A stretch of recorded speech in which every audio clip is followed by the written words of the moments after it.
Saudara-saudariku terkasih, salam sukacita untuk kita semua. Sudah kita memberi senyum hari ini, Sabtu 5 Juli 2025. Hari biasa, pekan biasa ke-13. Kita awali permenungan kita dengan tanda kemenangan Kristus dalam nama Bapa dan Putra dan Roh Kudus. Amin. Permenungan kita diambil dari Injil Matius bab 9 ayat 14 sampai 17.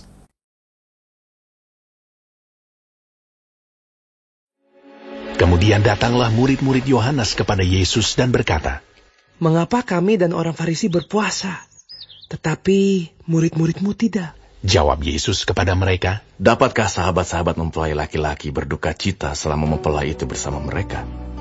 Tetapi waktunya akan datang, mempelai itu diambil dari mereka, dan pada waktu itulah mereka akan berpuasa. Tidak seorang pun menambalkan secari kain yang belum susut pada baju yang tua. Karena jika demikian, kain penambal itu akan mencabik baju itu, lalu makin besarlah koyaknya.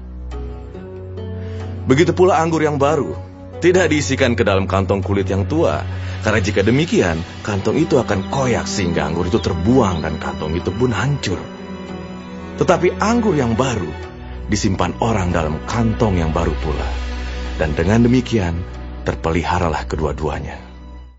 Saudara-saudariku terkasih, dalam Injil hari ini para murid Yohanes bertanya pada Yesus, "Mengapa kami dan orang Farisi berpuasa, tetapi murid-murid tidak?"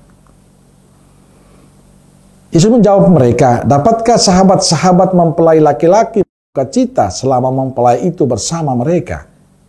Tapi waktunya akan datang, mempelai itu diambil dari mereka, dan pada waktu itulah mereka akan berpuasa."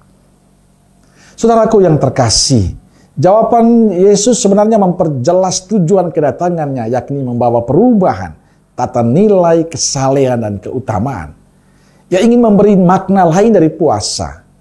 Tujuan dari puasa menurut Yesus adalah supaya orang semakin dekat dan bersatu dengan Tuhan. Puasa bukan lagi urusan makan minum, tapi soal iman, relasi dengan Tuhan. Dengan berpuasa orang semakin membangun relasi yang intim dengan Yesus. Ini beda dengan pemahaman orang Farisi dan para ahli Taurat. Bagi mereka berpuasa lebih pada ritual belaka. Maka Yesus menegaskan puasa hendaknya menumbuhkan pembaharuan dalam diri. Buah dari puasa selain semakin dekat dengan Yesus, tapi juga berdampak dalam kehidupan sehari-hari seperti yang diungkapkan Nabi Yesaya dalam bacaan pertama hari ini. Puasa hendaknya membantu kita untuk semakin rendah hati dan mau berbagi kasih kepada sesama kita. Saudaraku terkasih, puasa bukan hanya untuk diri sendiri, tapi juga berdampak bagi sesama lewat tindakan kita. Maka saya ingin mengajak kita, semoga permenungan kita hari ini semakin memberi inspirasi untuk kita dalam menghayati puasa kita. Semakin dekat dengan Tuhan dan berbuah dalam sikap dan kasih kita. Orang yang berpuasa adalah orang yang semakin punya relasi yang intim dengan Tuhan. Dan relasi intim itu, relasi yang baik itu hendaknya berbuah dalam sikap dan cara hidup yang baik. Terus berbagi kasih kepada sesama. Amin.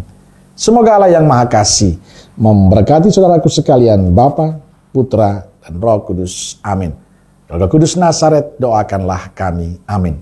Berkah dalam.